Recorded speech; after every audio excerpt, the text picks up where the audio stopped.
Junior അഭിഭാഷകയെ മർദ്ദിച്ച ബേലിൻദാസ് പിടിയിലാകുന്നത്. രക്ഷപ്പെടാൻ ശ്രമിക്കുന്നതിനിടെയാണ് ഇയാൾ പോലീസിന്റെ പിടിയിലാകുന്നത്. ഏതായാലും ഇന്നിപ്പോൾ ഓപ്പൺ കോർട്ടിൽ ഹാജരാക്കുമെന്നാണ് ഇപ്പോൾ നമുക്ക് മനസ്സിലാക്കാൻ കഴിയുന്നത്. തിരുവനന്തപുരത്ത് നിന്ന് നൃപൻ നമ്മളോടൊപ്പം ചേരുകയാണ് ഈ വാർത്തയുടെ സമഗ്രമായ വിവരങ്ങളുമായി. നോക്കാം എന്താണ് പോലീസിന്റെ തുടർ നീക്കങ്ങളെന്ന്. Nripan, good morning. Very good morning Manu. ഈ ബേലിൻദാസ് പിടിയിലായിരിക്കുന്നു. ഇന്നിപ്പോൾ അയാളെ കോടതിയിൽ ഹാജരാക്കാൻ പോകുന്നു എന്നതാണല്ലോ ഏറ്റവും പ്രധാനപ്പെട്ട കാര്യം. ഇയാൾ എങ്ങനെയാണ് പിടിയിലാകുന്നത്?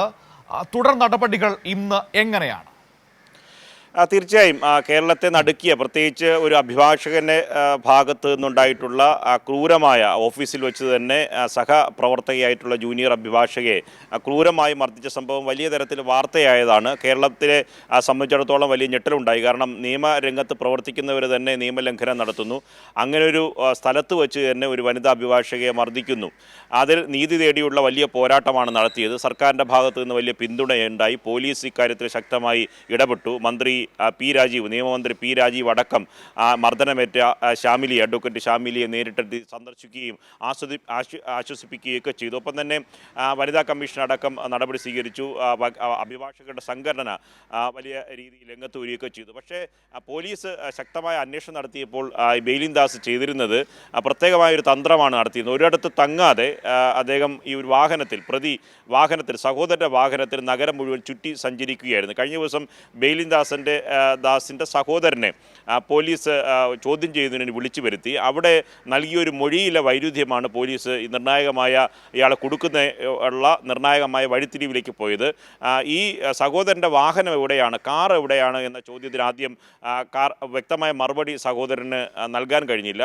പിന്നീട് തുടർ ചോദ്യങ്ങളിലാണ് അദ്ദേഹം പറഞ്ഞത് തൻ്റെ വാഹനം സഹോദരൻ കൊണ്ടുപോയി, ബേലിൻദാസ് കൊണ്ടുപോയി എന്ന മൊഴി നൽകുന്നത്. പിന്നെ വാഹനം കേന്ദ്രീകരിച്ച് CCTV ദൃശ്യങ്ങൾ കേന്ദ്രീകരിച്ച് പോലീസ് അന്വേഷണം നടത്തി.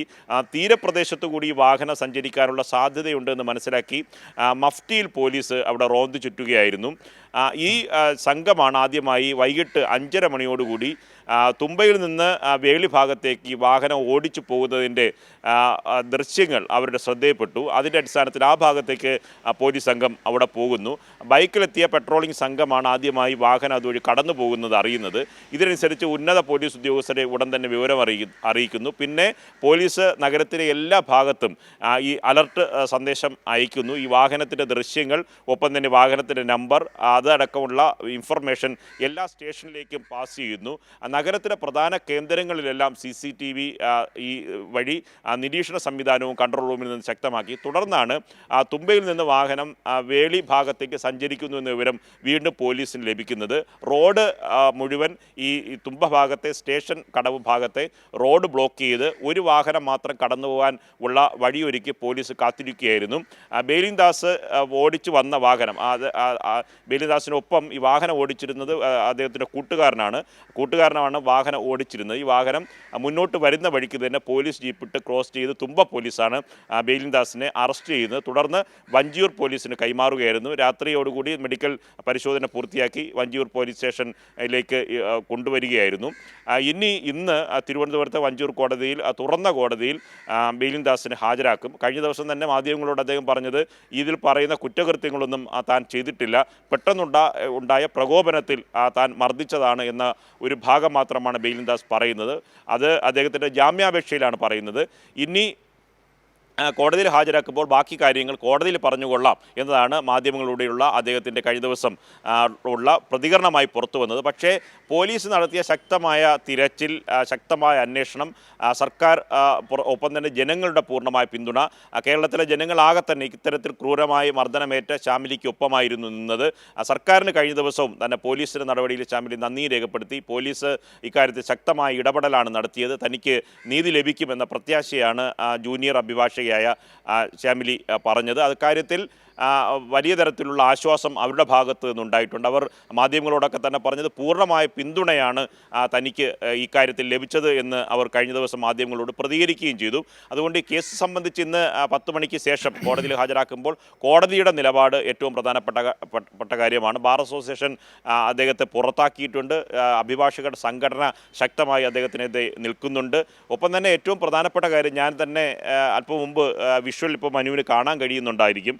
ആ വിഷ്വലിൽ കഴിഞ്ഞ ദിവസം വഞ്ചൂർ കോടതിയിൽ കൊണ്ടുവരുമ്പോൾ അവിടെയുള്ള ദൃശ്യങ്ങളാണ്. ആ ദൃശ്യങ്ങളിൽ ഈ ബെയിലിൻദാസിനെ കൊണ്ടുവരുന്ന ഘട്ടത്തിൽ അവിടെ അദ്ദേഹത്തിനെ സ്വീകരിക്കുന്നതിന് വേണ്ടി കോൺഗ്രസിൻ്റെ പ്രവർത്തകർ DCC സെക്രട്ടറി ആയിട്ടുള്ള ഗോപിദാസിൻ്റെ നേതൃത്വത്തിൽ അഭിവാദ്യം അർപ്പിക്കുന്നത് അവിടെ കാണാം. അദ്ദേഹത്തിൻ്റെ ചിത്രങ്ങൾ നമുക്ക് പ്രേക്ഷകർക്ക് അല്പ നിമിഷങ്ങൾക്ക് പങ്കുവയ്ക്കാൻ കഴിയുമെന്നതാണ്.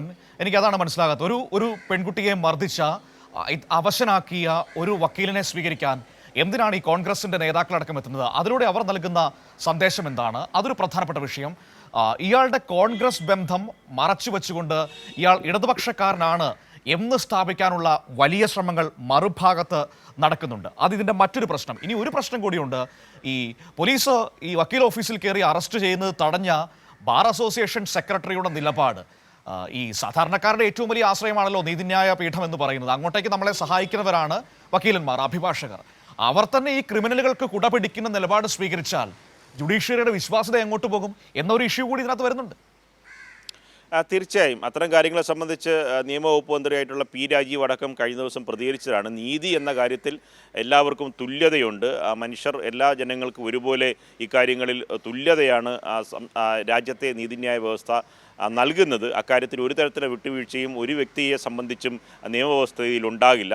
അത് എല്ലാവർക്കും തുല്യമായി ലഭിക്കുക എന്നതാണ്. നിയമത്തിൻ്റെ മുന്നിൽ എല്ലാവരും തുല്യരാണ്, നിയമവിധേയമായാണ് ഈ രാജ്യത്ത് എല്ലാവരും പ്രവർത്തിക്കേണ്ടത്. അത് സ്വാഭാവികമായി ഇത്തരം കേസുകൾ സംബന്ധിച്ച് കോടതിയുടെ നിർണായകമായ ഇടപെടൽ എന്തായിരിക്കും എന്നതാണ് നാം കാത്തിരിക്കുന്നത്. ഒപ്പമാണ് ബെയിലിൻദാസിൻ്റെ രാഷ്ട്രീയ ബന്ധം സംബന്ധിച്ച് വ്യാപകമായി സോഷ്യൽ മീഡിയയിൽ പ്രചരണം നടത്തി. അത് ഇടതുപക്ഷത്തുമായി ബന്ധപ്പെട്ട് പ്രത്യേകിച്ച് CPM-മായി ബന്ധപ്പെടുത്തി വ്യാപകമായി പ്രചരണം നടത്താൻ ചിലർ ശ്രമിച്ചു. അതിലേറ്റവും പ്രധാനപ്പെട്ട കാര്യം, സാധാരണ ഇത്തരം കാര്യങ്ങൾ വരുമ്പോൾ സ്റ്റേറ്റ്മെൻറ്റ് ഇറക്കുന്ന പ്രധാനപ്പെട്ട കോൺഗ്രസ് നേതാക്കളൊന്നും ഇക്കാര്യത്തിൽ ബെയിലിൻദാസിൻ്റെ ഈ പെൺകുട്ടിക്കെതിരെയുള്ള ക്രൂരമായ മർദ്ദനം സംബന്ധിച്ച് വലിയ പ്രതിഷേധമോ സ്റ്റേറ്റ്മെൻറ്റുകളൊന്നും ഇറങ്ങിയിരുന്നില്ല പ്രധാനപ്പെട്ട നേതാക്കളുടെ. പക്ഷേ സോഷ്യൽ മീഡിയയിൽ ഇങ്ങനെ ഈ പറയുന്ന വസ്തുതാവിരുദ്ധമായ പ്രചരണം നടത്തുന്ന ചില ആൾക്കാർ ഇത് CPM-ൻ്റെ ചുമലിൽ കെട്ടിവെക്കാനുള്ള രാഷ്ട്രീയ ബന്ധം അങ്ങനെ കെട്ടിവെക്കാനുള്ള ശ്രമം നടത്തി. പക്ഷേ അത് വസ്തുതാവിരുദ്ധമാണ് എന്ന് കഴിഞ്ഞ ദിവസങ്ങൾ തന്നെ കൈരളി ന്യൂസ് അടക്കം പുറത്തുവിട്ട വീഡിയോയിൽ വ്യക്തമാണ്. ബെയിലിൻദാസ് തന്നെ താൻ അടിയുറച്ച കോൺഗ്രസ് കുടുംബാംഗമാണെന്നും കോൺഗ്രസുമായി ചേർന്ന് പ്രവർത്തിക്കുകയാണ് എന്നും ഈ കാര്യങ്ങളിൽ കോൺഗ്രസ്സാണ് ഏറ്റവും പ്രധാനപ്പെട്ട തീരദേശ പ്രവർത്തന വിഷയങ്ങളിൽ ഇടപെടുന്ന രാഷ്ട്രീയ പ്രസ്ഥാനം, എൻ്റെ പ്രവർത്തന മേഖല കോൺഗ്രസ്സാണ്. ഒപ്പം തന്നെ കോൺഗ്രസ് പാർട്ടിയുടെ പ്രവർത്തനങ്ങളിലും പൊതുയോഗങ്ങളിലും ഒക്കെ വോട്ട് ചോദിക്കാനും മറ്റ് തെരഞ്ഞെടുപ്പ് പ്രചരണങ്ങളിലൊക്കെ പങ്കെടുക്കുന്ന അദ്ദേഹം തന്നെ പങ്കുവച്ച വീഡിയോ, അദ്ദേഹം സംസാരിക്കുന്ന വീഡിയോ തന്നെ പുറത്തു വന്നു. ഇതോടുകൂടിയാണ് ഇത്തരത്തിലുള്ള വാദമുഖങ്ങൾ ഒടിഞ്ഞു പോയത്.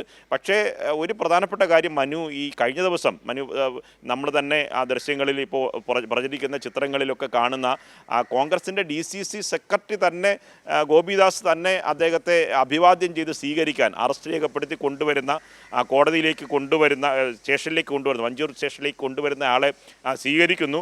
ധൈര്യമായിരിക്കൂ, പൂർണ്ണമായ പിന്തുണയുണ്ട്, വിഷമിക്കേണ്ട എന്ന് അദ്ദേഹത്തിൻ്റെ തോളിൽ തട്ടി ആശ്വസിപ്പിക്കുന്ന DCC സെക്രട്ടറിയുടെ ദൃശ്യങ്ങളാണ് ഇപ്പോൾ പുറത്തു വന്നിട്ടുള്ളത്. അതുകൊണ്ട് ഇത്തരത്തിലൊരു സ്ത്രീയെ, സഹപ്രവർത്തകയായ ജൂനിയർ അഭിഭാഷകയെ അതിക്രൂരമായി മർദ്ദിച്ച, മുഖത്ത് മാരകമായി പരിക്കേറ്റ ദൃശ്യങ്ങളെല്ലാം പുറത്തു വന്നതാണ്. അത്തരം ഒരു പ്രതിയെ ഈ കേസുമായി ബന്ധപ്പെട്ട് പോലീസ് അറസ്റ്റ് ചെയ്തുകൊണ്ടുവരുമ്പോൾ പരസ്യമായി രംഗത്ത് വരാൻ കോൺഗ്രസിൻ്റെ നേതാക്കൾ തയ്യാറാകുന്നു എന്നതാണ് ഏറ്റവും വലിയ വിരോധാഭാസം. ഇത് ജനങ്ങൾ കാണുന്നുണ്ട്. പ്രതിപക്ഷ നേതാവ് ഈ വിഷയം അറിയാതെ പോയത്. സാധാരണ ലോകത്തുള്ള എല്ലാത്തിനെക്കുറിച്ചും പ്രതികരിക്കുന്നതാണല്ലോ, ഇതിനെക്കുറിച്ചൊന്നും പറഞ്ഞു കണ്ടില്ല.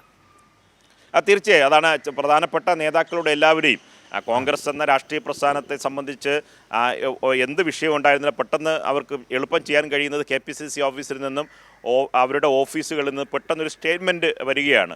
സംസ്ഥാനത്ത് സംഭവിക്കുന്ന എല്ലാ വിഷയങ്ങളെ സംബന്ധിച്ച് പെട്ടെന്ന് സ്റ്റേറ്റ്മെൻറ്റ് ഈ പറഞ്ഞ നേതാക്കളുടെ എല്ലാം വരാറുണ്ട്. പക്ഷേ ഈ പറഞ്ഞ വഞ്ചൂർ കോടതിയിൽ അഭിഭാഷകയെ മർദ്ദിച്ച സംഭവത്തിൽ മാത്രം പ്രധാനപ്പെട്ട പ്രതിപക്ഷത്തെ നേതാക്കളൊന്നും ഇതുവരെ സ്റ്റേറ്റ്മെൻറ്റ് വന്നിട്ടില്ല. മാത്രമല്ല അവർ ഈ സോഷ്യൽ മീഡിയയിലോ ഫേസ്ബുക്കിലോ ഒക്കെ തന്നെ നൽകുന്ന ബൈറ്റുകളിൽ പോലും, അത് പ്രതികരണങ്ങളിൽ പോലും, ലൈവുകളിൽ പോലും അങ്ങനെ ഒരു പ്രതിപാദനം ഉണ്ടായിരുന്നില്ല. അവർക്ക് തന്നെ ഇക്കാര്യങ്ങളിൽ അവർക്ക് മറച്ചു വയ്ക്കാനുണ്ടായിരുന്നു. രാഷ്ട്രീയ ബന്ധം സ്വാഭാവികമായി ഉയർന്നു വരും എന്ന ഭയം അവരെ ആശങ്കപ്പെടുത്തിയിട്ടുണ്ടായിരിക്കും. പക്ഷേ സാധാരണപ്പെട്ട ഈ സൈബർ രംഗത്ത് പ്രവർത്തിക്കുന്ന ഇങ്ങനെയുള്ള പ്രവർത്തകരായിട്ടുള്ള അണികൾ വ്യാപകമായ ദുരുദ്ദേശത്തോടു കൂടി തന്നെ വസ്തുതാവിരുദ്ധമായ വാർത്തകൾ പ്രചരിപ്പിച്ചിരുന്നു. ഈ കാര്യങ്ങളിലൊക്കെ തന്നെ കുറ്റവാളിയാണ്, അതിൽ രാഷ്ട്രീയ ബന്ധമെന്നില്ല. കുറ്റകൃത്യം ചെയ്യുന്നതോടുകൂടി തന്നെ ക്രിമിനൽ നിയമവ്യവസ്ഥ അനുസരിച്ച് അയാൾ കുറ്റവാളിയാണ്, അയാളെ രാഷ്ട്രീയ ബന്ധത്തിൽ നിയമത്തിൻ്റെ ഒരു പരിഗണനയോ ഒരു കാര്യമോ ആ നിയമവ്യവസ്ഥയിൽ വിധേയവുമല്ല.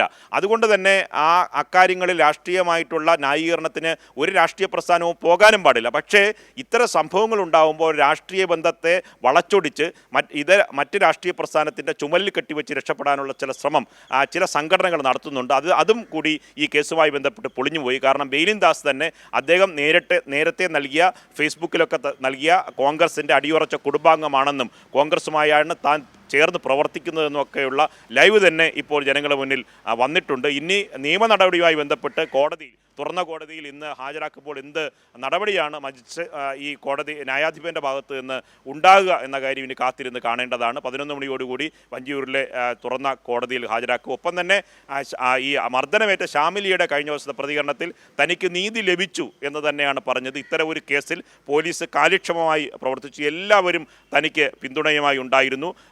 ഈ വനിതാ കമ്മീഷൻ്റെ പിന്തുണ, ഒപ്പം തന്നെ അഭിഭാഷകരുടെ വനിതാ കൂട്ടായ്മയുടെ പിന്തുണ, ജനാധിപത്യ മഹിളാ അസോസിയേഷൻ തുടങ്ങിയ വനിതകളുടെ നേതാക്കളുടെ പൂർണ്ണമായ പിന്തുണ, ഒപ്പം തന്നെ അഭിഭാഷകരുടെ ഒരു വിഭാഗം അഭിഭാഷകർ പരസ്യമായി ആ ഘട്ടത്തിൽ തന്നെ രംഗത്ത് വരികയും ഈ അവരുടെ സംഘടനയിൽ നിന്നും, ഒപ്പം തന്നെ ലയേഴ്സ് കൗൺസിലിൽ നിന്നും, ബാർ അസോസിയേഷനിൽ നിന്നും ഒക്കെ തന്നെ പുറത്താക്കുന്നതിനുള്ള നടപടി സ്വീകരിക്കുകയൊക്കെ ചെയ്തു എന്നതാണ് ഏറ്റവും പ്രധാനപ്പെട്ട കാര്യം. ജനം ഇന്നിപ്പോൾ നമ്മൾ കാത്തിരിക്കുന്നത് കോടതി നടപടികൾക്ക് വേണ്ടിയിട്ടാണ്. കോടതി എന്ത് നിലപാട് ഈ വിഷയത്തിൽ സ്വീകരിക്കുമെന്ന് നമ്മളിങ്ങനെ ആകാംക്ഷയോടെ കാത്തിരിക്കുകയാണ്.